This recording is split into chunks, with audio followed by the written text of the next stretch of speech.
हैरानी होगी कि 16वीं और 17वीं सदी में मुगल और सिख कभी एक ही मिट्टी के बेटे हुआ करते थे, क्योंकि दोनों धर्म का मानना है कि एक ही ईश्वर है। लेकिन बाद में नफरत ऐसी बढ़ी कि एक दूसरे की जान के दुश्मन बन गए।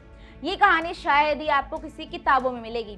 तो चलिए अब वक्त है इस हिस्टोरिकल मिस्ट्री के पर्दे खोलने का। बात उस समय की है जब हिंदुस्तान छोटी छोटी रियासतों और जहांगीरों में बटा हुआ था। कोई एकता नहीं थी, कोई राष्ट्र नहीं था। लोधी वंश अपनी अंतिम सांसें ले रहा था और बाबर अपनी मुगल सल्तनत की नींव रख रहा था। ठीक उसी समय पंजाब की पवित्र धरती पर एक नया सूरज उगा, श्री गुरु नानक देव जी का। गुरु नानक जी एक ऐसी विचारधारा लेकर आए जो कहती थी सभी इंसान बराबर हैं, चाहे वो हिंदू हो या फिर मुसलमान। वो सिख धर्म को एकता, प्रेम और सहनशीलता का पैगाम दिया करते थे। और जानते हैं एक बात, ये बात इस्लाम के असूलों में कितनी मिलती थी। दोनों धर्म कहते थे एक ही ईश्वर है, सबको प्यार करो, बराबरी से जियो। गुरु नानक के शब्द सुनकर लोग उनके दीवाने हो गए। उनके दोस्तों में मुस्लिम संत भी थे, जैसे भाई मर्दाना, जो हर यात्रा में उनके साथ रहा करते थे। पंजाब के गांव में लोग उन्हें कहा करते थे बाबा नानक शाह फकीर, हिंदू का गुरु, मुसलमान का पीर। यानी नानक ना सिर्फ सिखों के गुरु थे बल्कि मुसलमानों के लिए भी एक संत थे। जब नानक जी का देहांत हुआ तो अंतिम संस्कार को लेकर के सिख और मुसलमान आपस में इस बात पर उलझ गए कि अंतिम संस्कार किस रीति में होगा। इतना गहरा प्यार था उन दोनों समुदायों के बीच में। शुरुआती मुगल बादशाह, खासकर सम्राट अकबर, सिख गुरुओं के प्रति बहुत उदार थे। अकबर का दिल बड़ा था, वो हर धर्म का सम्मान करते थे। अकबर और गुरु अर्जन देव जी के बीच में काफी मित्रता थी। जब गुरु रामदास जी उनके दरबार में गए तो अकबर ने 28 बीघा जमीन और बहुत सारा धन भेंट किया। जहां आज का स्वर्ण मंदिर, जिसे हम दरबार साहिब कहते हैं, वो अकबर की दी हुई जमीन है। अकबर ने सिखों को सड़क कर से भी छूट दी। इसके अलावा गुरु अर्जन देव जी के समय में हजरत मियां मीर, एक प्रसिद्ध सूफी संत, उनके गहरे रिश्ते हुआ करते थे। मियां मीर ने ही अमृतसर के दरबार साहिब की नींव रखी। सिख और मुसलमानों की ये दोस्ती इतनी गहरी थी कि गुरु ग्रंथ साहिब जी में बाबा फरीद और भिखन जैसे मुस्लिम संतों की रचनाएं आज भी शामिल हैं। गुरु नानक जी के श्लोक पढ़ें तो ऐसा लगता है मानो कि वो सूफी इस्लाम की बात कर रहे हों। वे अल्लाह की तारीफ करते हैं और कुरान का सम्मान करते हैं। लेकिन दोस्तों, हर कहानी में एक मोड़ आता है और इस कहानी में भी ऐसा ही हुआ।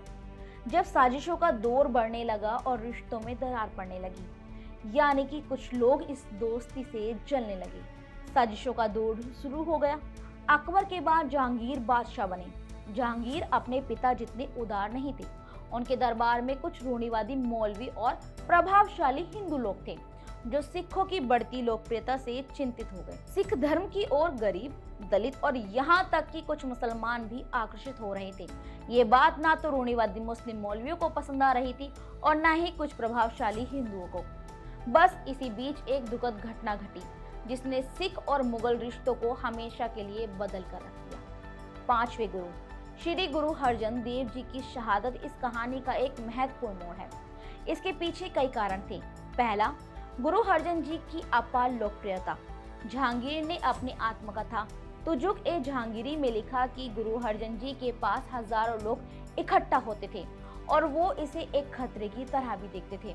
उन्होंने गुरु अर्जन को इस्लाम स्वीकार करने के लिए कहा, लेकिन उन्होंने इसके लिए मना कर दिया, जिसके बाद उन्हें मृत्यु दंड झेलने का आदेश दिया गया। इसके अलावा गुरु अर्जन जी ने जहांगीर के बेटे खुसरो को आशीर्वाद दिया था, जो अपने पिता के खिलाफ बगावत कर रहा था। इससे जहांगीर को शक हुआ कि गुरु अर्जन देव मुगलों के खिलाफ रणनीति गठजोड़ कर रहे हैं। जहांगीर ने गुरु अर्जन को धर्म परिवर्तन करने के लिए कहा, लेकिन गुरु अर्जन ने इसके लिए इनकार कर दिया, जिसके बाद उन्हें काफी टॉर्चर किया गया। उन्हें लाहौर में गर्म तवे पर बिठाया गया और सिर पर गर्म रेत डाली गई। इतना टॉर्चर सहने के बाद भी गुरु अर्जन अपने धर्म के प्रति डटे रहे। आखिरकार 1606 में उन्होंने शहीदी स्वीकार की और सिख इतिहास के पहले शहीद गुरु कहलाए। इसी के बाद से सिख धर्म पूरी तरीके से बदल गया। जो लोग कभी शांतिपूर्ण आंदोलन किया करते थे वो सब गुरु अर्जन देव की शहीदी के बाद शौर्य की दिशा में मुड़ गए, यानी कि वो अब शांतिपूर्ण तरीके से नहीं, वो भी अब लड़ाई में आगे हो गए। श्री गुरु अर्जन देव के बाद छठे गुरु हरगोविंद साहिब जी बने। उन्होंने गुरु अर्जन देव की शहादत के बाद उन्हें ये महसूस हुआ कि सिर्फ भक्ति ही नहीं, सुरक्षा भी बहुत जरूरी है। इसलिए उन्होंने सिखों को घुड़सवारी, तलवारबाजी और युद्ध कला की ट्रेनिंग दी और अकाल तख्त की स्थापना की। बाद में जहांगीर ने उन्हें गिरफ्तार कर लिया और ग्वालियर किले में रखा। हालांकि बाद में उन्हें छोड़ दिया गया। बीमारी के चलते 49 साल की उम्र में गुरु हरगोविंद साहिब का दुखद निधन हो गया। लेकिन 1644 में अपनी मृत्यु से पहले उन्होंने अपने पोते गुरु हर राय को अपना उत्तराधिकारी नियुक्त किया था। गुरु हर राय जी बहुत कोमल दिल के थे और शांत स्वभाव के इंसान थे। वो हमेशा दूसरों की मदद करने के लिए हमेशा आगे रहा करते थे। हालांकि उन्होंने कभी युद्ध नहीं किया, लेकिन उन्होंने एक छोटी सी सिख सेना बनाए रखी हमेशा, और अपने जाने से पहले छोटे बेटे गुरु हरकृष्ण जी को 7वां गुरु और गुरु तेग बहादुर जी को 9वां गुरु नियुक्त कर दिया। तब गुरु हरकृष्ण मात्र 5 साल के थे। इतनी छोटी उम्र में गुरु की उपाधि संभालने की वजह से लोग उन्हें बाल गुरु के नाम से भी जानते थे। उस समय तक औरंगजेब का दौर आ गया था। औरंगजेब एक कट्टर शासक था। औरंगजेब ने गुरु जी को दिल्ली बुलाया और उनकी आध्यात्मिक ताकत को परखने की कोशिश की, लेकिन गुरु जी ने कोई चमत्कार करने से साफ मना कर दिया और सिख धर्म के सिद्धांतों पर मजबूती से वो डटे रहे। उस समय दिल्ली में चेचक महामारी चल रही थी। लोगों की सेवा में दिन रात लगे रहे और वो भी इस महामारी की चपेट में आकर शहीद हो गए। इसके बाद आए 9वें गुरु श्री गुरु तेग बहादुर जी, जिनकी शहादत की कहानी आपको रुला देगी। 1675 में कश्मीरी के कुछ हिंदू पंडित गुरु तेग बहादुर जी के पास आनंदपुर साहिब पहुंचे। उन्होंने शिकायत की कि औरंगजेब और उनके स्थानीय गवर्नर इफ्तिखार खान उन्हें जबरन इस्लाम कबूल करने के लिए मजबूर कर रहे हैं। कश्मीर पंडितों पर अत्याचार की कहानी सुनकर गुरुजी ने उनकी मदद करने का निर्णय लिया। उन्होंने कहा कि धार्मिक स्वतंत्रता सभी का अधिकार है और वे इसके लिए खड़े होंगे। गुरुजी ने कश्मीरी पंडितों को सलाह दी कि वो औरंगजेब को कहे कि अगर गुरु तेग बहादुर जी इस्लाम कबूल कर लेंगे तो वो भी ऐसा करेंगे। ये एक रणनीति थी जिसके जरिए गुरुजी ने पंडितों को बचाने की कोशिश की। हालांकि कुछ इतिहासकार मानते हैं कि ये औरंगजेब की साजिश थी, जिसमें कुछ हिंदू पंडितों जो गुरु हर राय जी के बेटे राम राय ने भूमिका निभाई है। उसमें राम राय जो गुरु बनने की महत्वाकांक्षा रखते थे, उन्होंने औरंगजेब को गुरु तेग बहादुर जी के खिलाफ भड़काया। तेग बहादुर राम राय के चाचा थे। रुकिए, यहाँ पर आपको कंफ्यूज नहीं होना है, थोड़ा क्लेरिफाई कर देती हूँ। राम राय ने अपने चाचा के खिलाफ औरंगजेब को क्यों भड़काया? राम राय के पिता गुरु हर राय जो कि 7वें गुरु थे, उनके 2 बेटे थे, गुरु हर राय और राम राय। उन्होंने गुरु हर राय को 8वां गुरु घोषित कर दिया था और 9वां अपने भाई गुरु तेग बहादुर जी को। लेकिन अपने दूसरे बेटे को उन्होंने गुरु नियुक्त नहीं किया था, क्योंकि उनकी गलती की वजह से। उन्होंने क्या करा? औरंगजेब को खुश करने के लिए गुरु ग्रंथ साहिब की एक पंक्ति को तोड़ मड़ोड़ करके पेश किया ताकि औरंगजेब खुश हो जाए। लेकिन इस बात से उनके पिता नाराज हो गए और उन्हें उत्तराधिकारी नहीं बनाया गया। तो अब फिर से चलते हैं मेन पॉइंट पर। तेग बहादुर को औरंगजेब ने उनसे कहा कि आप या तो इस्लाम कबूल कर लीजिए, वरना कोई आप चमत्कार करके दिखाइए। गुरुजी ने दोनों विकल्प ठुकरा दिए। उन्होंने कहा कि वे अपनी आस्था को नहीं छोड़ेंगे और न ही कोई चमत्कार करके दिखाएंगे। वो अपनी शक्ति प्रदर्शन करना नहीं चाह रहे थे। इसके बाद गुरुजी को गिरफ्तार कर लिया गया और उन पर अत्याचार किए गए। औरंगजेब ने उन्हें अंतिम मौका दिया। गुरुजी ने एक कागज पर कुछ लिखा, उसे अपने गले में ताबीज की तरह बांधा और कहा, मेरे गले पर तलवार मारो, मुझे कुछ नहीं होगा। जब तलवार चली तो गुरु जी का सर धड़ से अलग हो गया। बाद में जब ताबीज खोला, यानी कि जो वो कागज में लिखा हुआ था उसे खोला, तो उस पर लिखा था, सिर दिया पर शीस ना दिया। इसका अर्थ था कि गुरु जी ने अपना सिर दे दिया, लेकिन अपनी आस्था और सिद्धांतों को नहीं छोड़ा।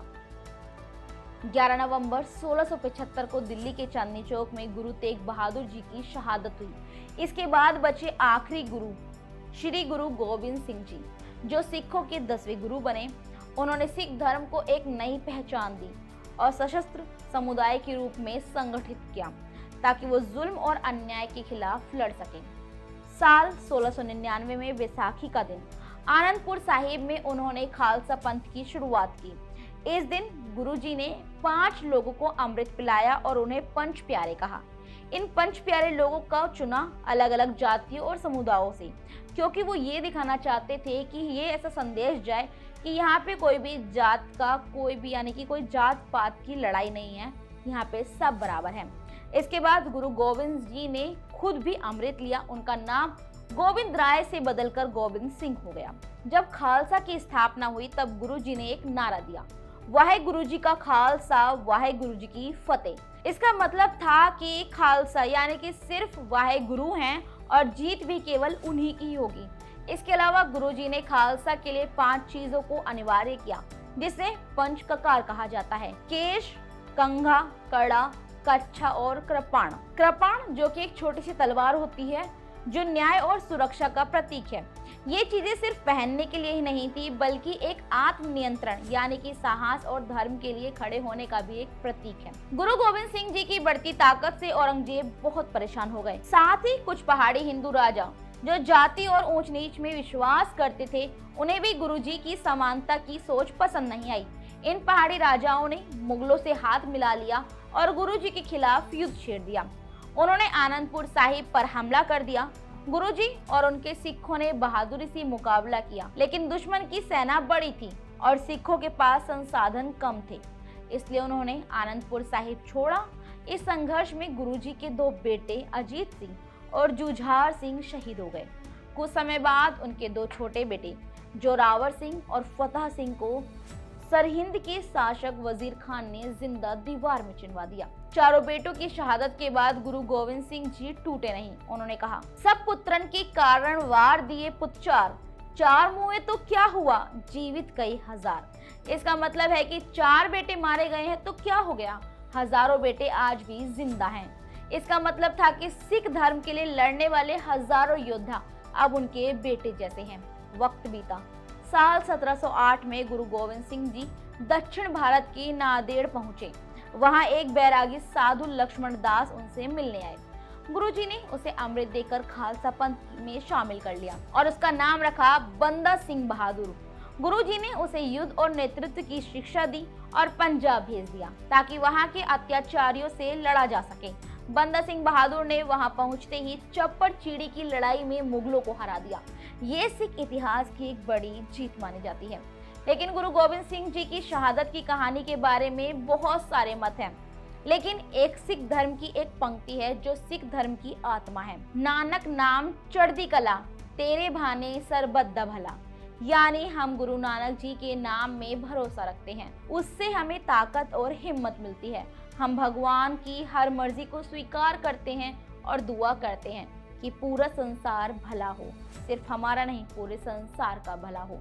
तो ये था सिखों का योगदान और खालसा पंथ ने इंसाफ की आज़ादी की मशाल जलाई, जो आज भी हर दिल में जिंदा है।